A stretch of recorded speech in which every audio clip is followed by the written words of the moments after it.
Sa nag-eskwela kong seminaryo sa Cebu, there was a time, pag binisaya niya, there was a time, na may exposure.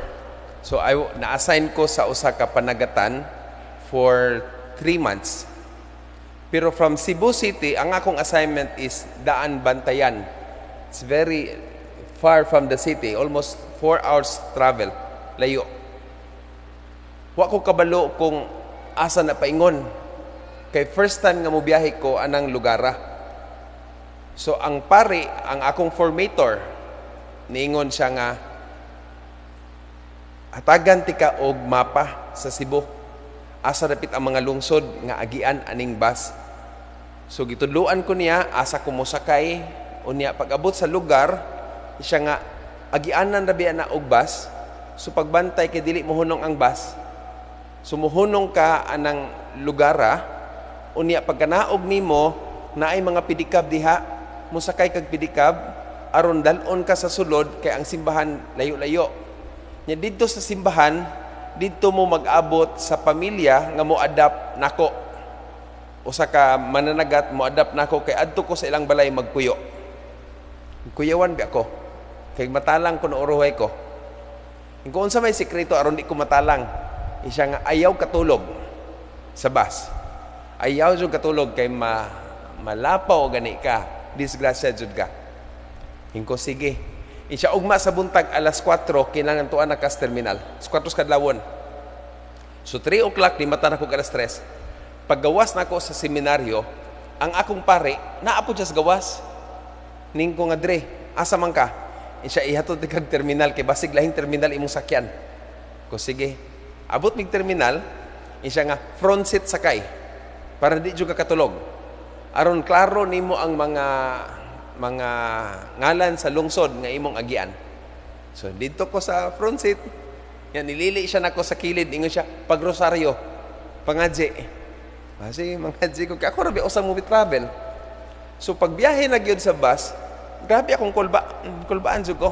So masikog lantaw sa mapa kung asa naming lungsura naabot. Hangtod nga niabot gud ko sa lugar sa iyang gi-instructionan. Ko asa kang waiting shed. 2 aray waiting shed. So ningon din ko sa bus, "Noy, dire ra ko noy, manaog nako." So paghunong sa bus, sa pagtindog nako kay manaog ko, sa likod sa bus nitindog pud ang akong pare. Nikuyog di ay siya sa bus. Di katanawanan ming duhay kung anong naamang ka. Siya kanaog. So nanaog ko sa bus nga maro jud ko nganong nikuyog maning pare.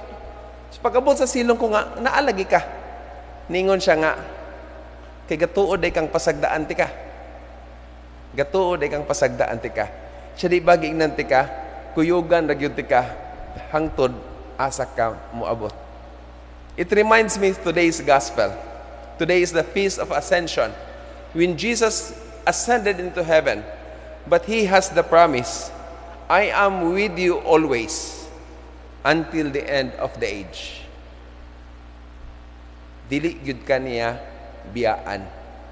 When I thought I was left all alone sa bus. So what I felt at that time, I felt the kind of strength that whatever will happen to me, there's somebody at my back who is willing to rescue me at any moment of my life. This is my question for the parents who are here. Can you relate with the priest that I was with during my exposure? What I mean is, would you ever leave your child unprotected?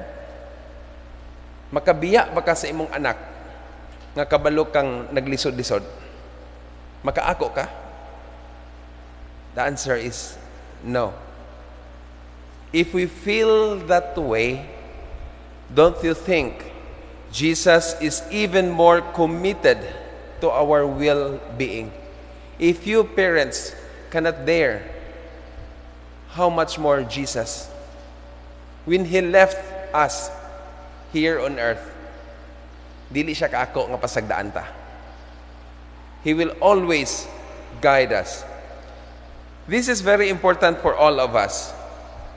particularly the young people, to understand that no matter what the problem may be, no matter what the circumstances, Jesus has promised He will be with you until the end of time.